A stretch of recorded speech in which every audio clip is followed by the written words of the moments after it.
duhaguruke igice gisigaye noneho icyo gihe turagikurikira duhagaze.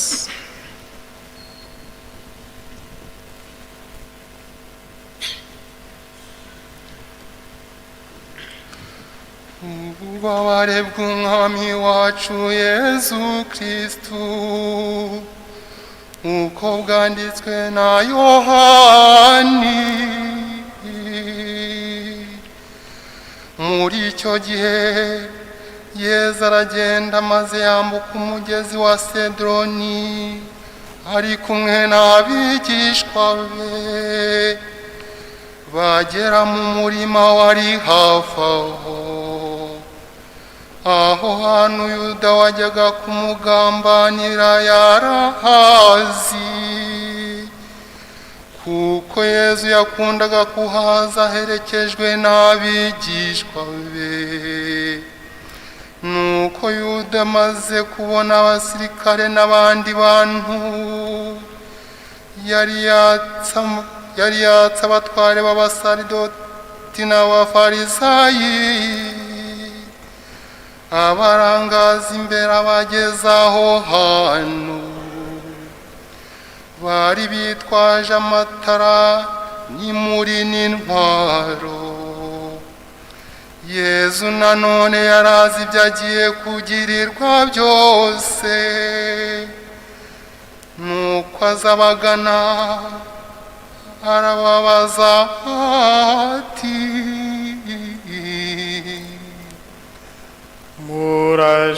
murashaka nde? Baramusubiza bati, Yesu w'i Nazareti. Yesu arababwira ati,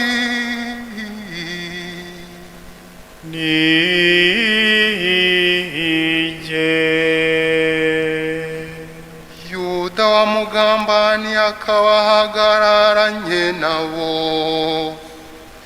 ngo amare kubabwira ati, nijye, basubira inyuma bagwa hasi. Yongera kubabwira ati, murashaka nde? barongera bati, Yesu w'i Nazareti.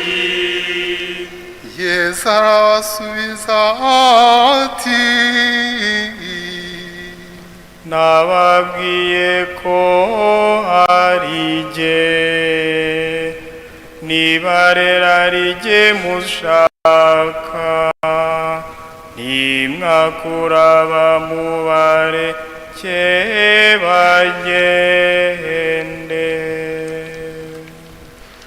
bityo arangira ijambo yari yavuze ati, abo wampaye nta n'umwe najimije muri bo. Nuko Simoni Petero akagira inkota arayikura, ayikubita umugaragu w'umusaseridoti mukuru, amuca ugutwi kw'iburyo. Uwo mugaragu yitwaga Marikusi. Yesu abwira Petero ati, subiza inkota yawe mu rwubati, nakwanga n'inkongoro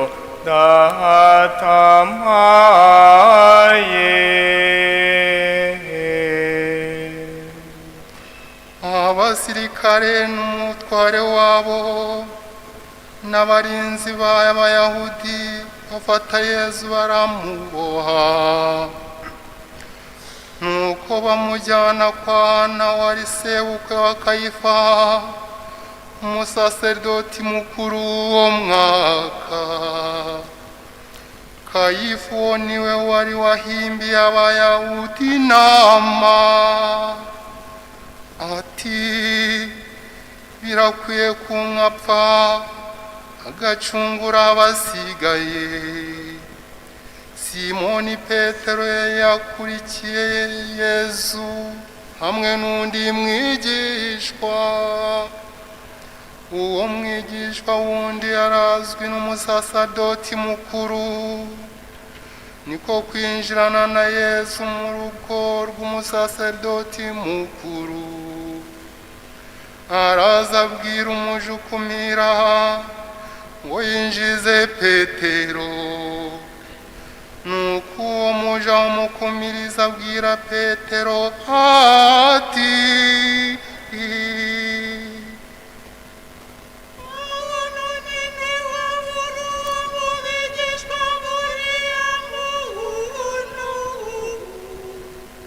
arasubiza ati sindohabo. Abagaragu n'abarinzi bari bacanye bota kuko hari imbeho. Petero abajya hagati nawe arota. Umusaseridoti mukuru abaza Yesu iby'abigishwa be n'inyigisho ze. Yesu aramusubiza ati navugiye ahagaragara mbwira bose, nigishirije mu isengero no mu hekaru, aho abayahudi bateranira. Ntacyo navugiye mu rwihishwa. Urambaza iki kindi? Baza banyumvise nigisha, bazi icyo navuze. Amaze kuvuga atyo, umwe mu barinzi wari uhagaze aho akubita Yesu urushyi ati uko ni gusubiza umusaseridoti mukuru. Yesu aramusubiza ati niba mvuze nabi, garagaza ikibi mvuze. Niba kandi mvuze uko biri, unkubitiye iki? Nuko namwohereza boshye kwa Kayifa umusaseridoti mukuru. Simoni Petero yari ahagaze aho yota. Nuko baramubaza bati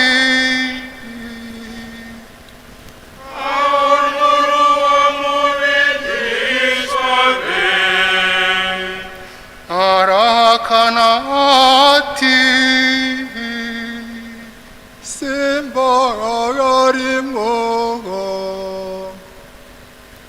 Umwe mu bagaragu b'umusaseridoti mukuru, mwene wawo Petero, yari yaciye ugutwi ati sinakubonye mu murima muri kumwe. Petero yongera guhakana. Nuko ako kanya isake irabika. Maze bajyana Yesu kwa Kayifa mu rukiko. Bwari bumaze gucya, ariko bo ntibinjira mu rukiko ngo batandura batarakora Pasika. Pilato arasohoka arabasanga ati uyu muntu muramurega iki? Baramusubiza bati iyo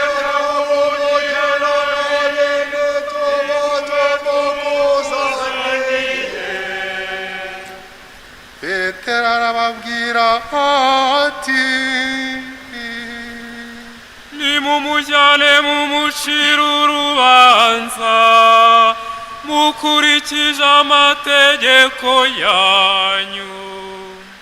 bati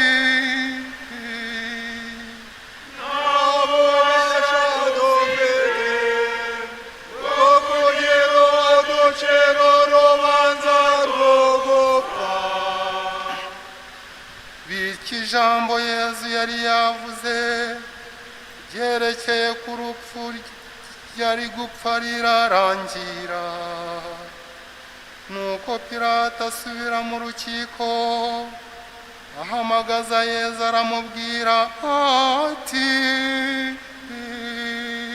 uri umwami w'Abayahudi?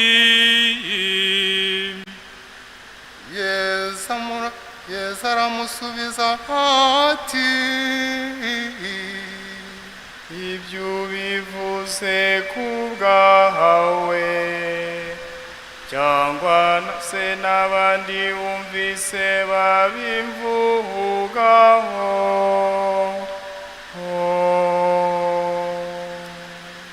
Pilato aramusubiza ati, aho ntugira ngo nanjye ndi Umuyahudi? Bene wanyu n'abatware b'abasaserdoti nibo bakunzaniye. Wakoze iki? Yesu arasubiza ati, ingoma yanjye si y'iyi si, iy'iyi si abagaragu banjye babandwanyeho banga ko Abayahudi banyigabiza. Ariko ingoma yanjye si y'ahangaha. nuko Pilato aramubaza ati, ko kuri umwami? Yesu aramusubiza ati,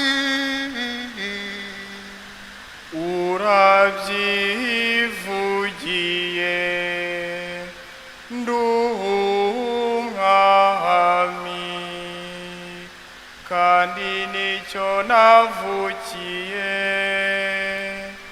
ni nacyo cyanzanye mu isi, kugira ngo nemeze ukuri. Unyurwa n'ukuri wese ajye yumva ijwi ryanjye. Pilato aramusubiza ati,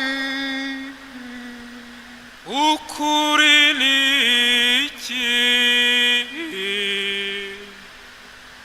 amaze kuvuga atyo yongera gusohoka asanga Abayahudi arababwira ati, nta mpamvu na ntoya mbonye yo kumucira iteka.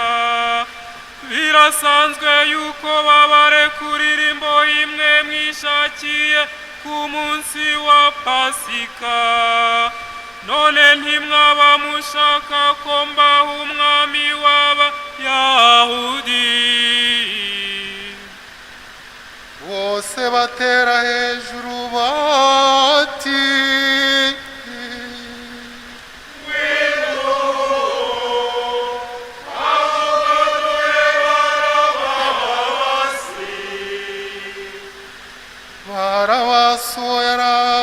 Barabaso yari umugome uzwi na bose. Nuko Pilato ategeka gufata Yesu no kumukubita. Abasirikare bamushyira mu mutwe ikizingo babohesheje amahwa, bamwambika n'igishura gitukura. Nuko bamujyaho bavuga bati, turakuramutsa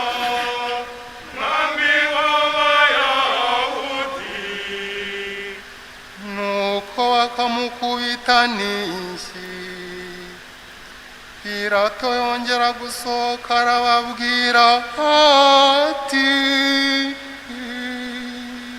dore mubazaniye ahagaragara kugira ngo mumenye ko nta cyaha na kimwe musanganye. nuko Yesu asohoka yambaye ikizingo cy'amahwa n'igishura gitukura.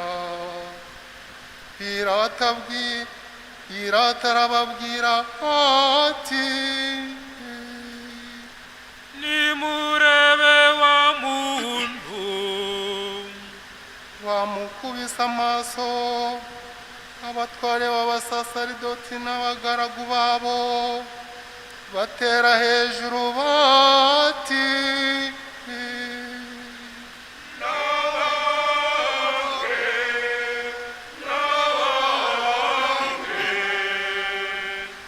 Pilato arababwira ati ngaho nimumujyane mumwibambire, njye nta cyaha na kimwe musanganye. Abayahudi baramusubiza bati dufite itegeko, maze iryo tegeko rimucira urupfu, kuko yigize umwana w'Imana. Pilato abyumvisha arushaho kugira ubwoba, asubira mu rukiko maze abaza Yesu ati ukomoka he? Yesu ariko ntiyagira icyo amusubiza. Pilato niko kumubwira ati ntacyo unsubije, ntuzi ko mfite ububasha bwo kukurekura ukagenda, nkagira n'ubwo kukubambisha. Yesu aramusubiza ati nta bubasha na buke wajyaga kugira kuri jye iyo utabuhabwa n'uwo mu ijuru. Nicyo gituma uwakungabije ari ufite icyaha kiruta icyawe. Pilato atangira gushaka uko yamurekura, ariko abayahudi batera hejuru bati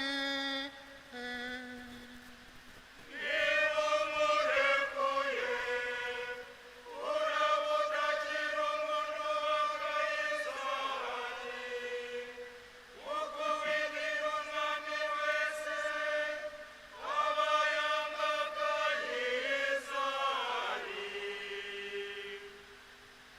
Pilato amaze kumva ayo magambo ajyana Yesu hanze, yicara ku ntebe aciraho imanza ikitwa Litostrotos, mu Giheburayi Gabata.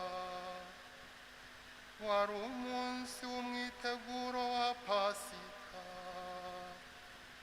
Bigeze ku isaha ya gatandatu, Pilato abwira abayahudi ati nguwo umwami wanyu. batera hejuru bati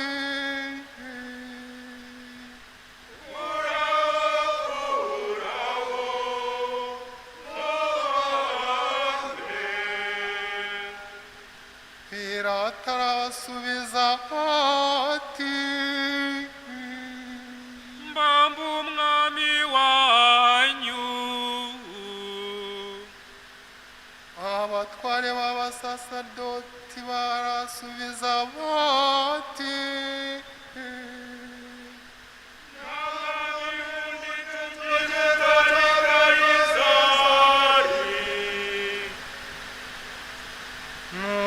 baramutanga bajya kumubamba.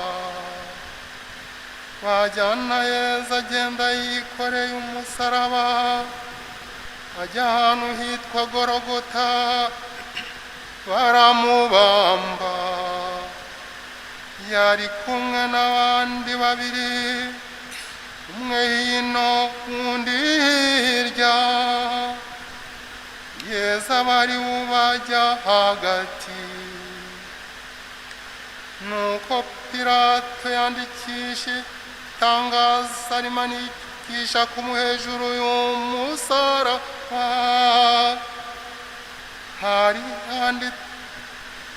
Hari handitseho ngo Yezu w'i Nazareti, umwami w'Abayahudi. Abayahudi benshi basoma iryo tangazo ryari ryanditse mu Gihebureyi, mu Kilatini no mu Kigereki.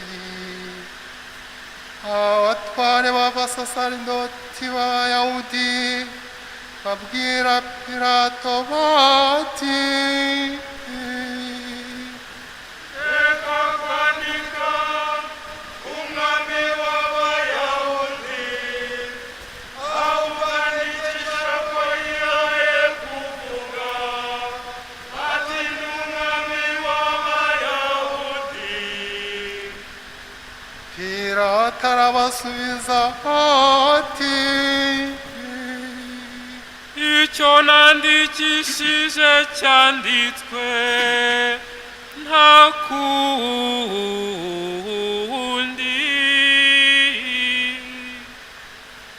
Abasirikare bamaze kubamba Yezu,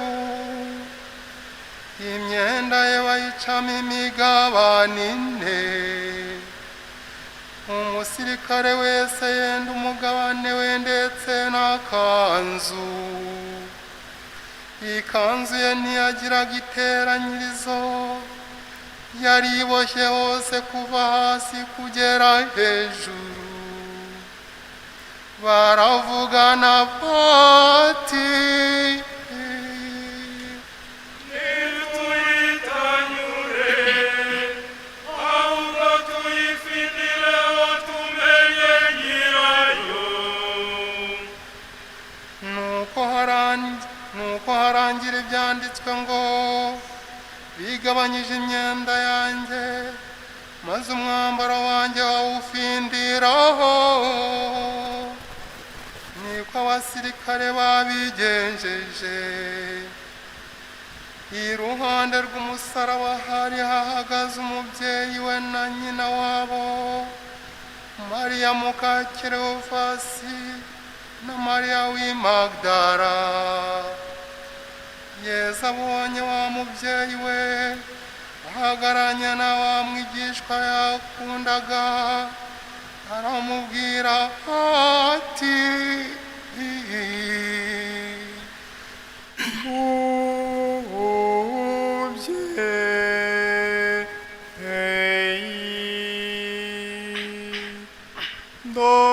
dore umwana wawe. abwira na wa mwigishwa ati, nguwo nyoko. guhera icyo gihe umwigishwa amubera umwana. Nuko Yezu wari uzi ko byose birangiye, aravuga ati, mfite inyota.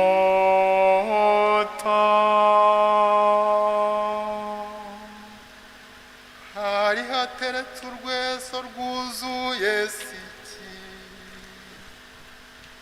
bahambira ku ishami ry'igiti igikatsi cyuzuye siki, bacyegereza umunwa we. Yezu amaze gusogongera kuri iyo siki, aravuga ati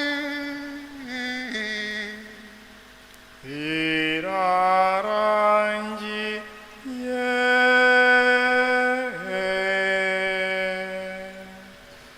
yubika umutwaraca.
hari ku munsi w'umwiteguro wa pasika,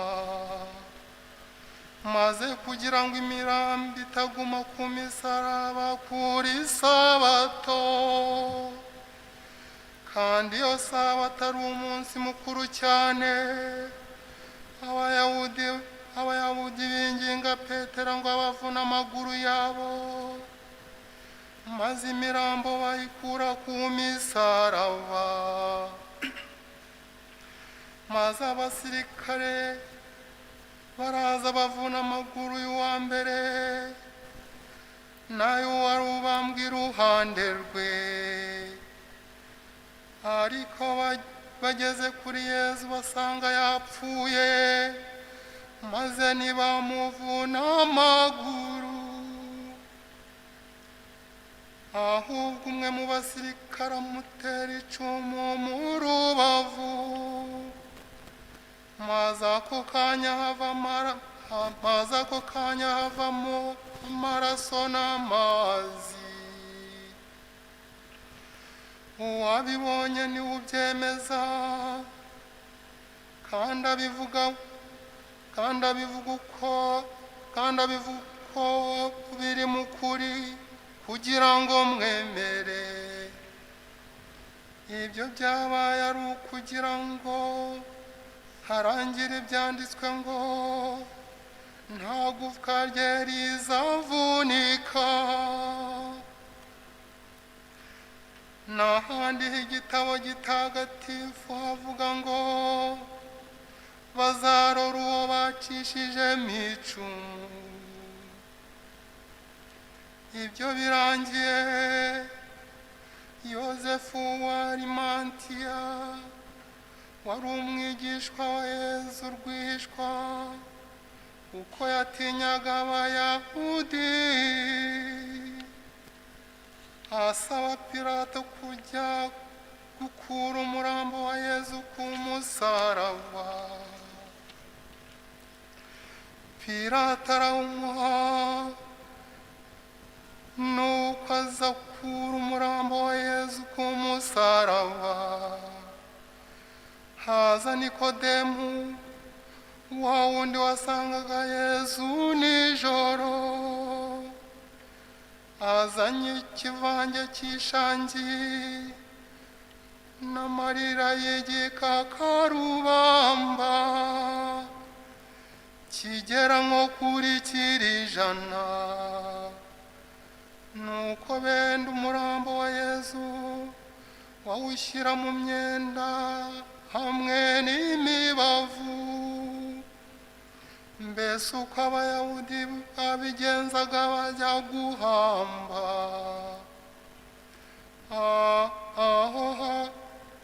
Ahantu bari bagiye guhamba hari busitani. Muri ubwo busitani hari imva itigeze usunduye wayihambwemo, kubera umwiteguro w'Abayahudi. Abariho bahamba Yesu, kuko ariho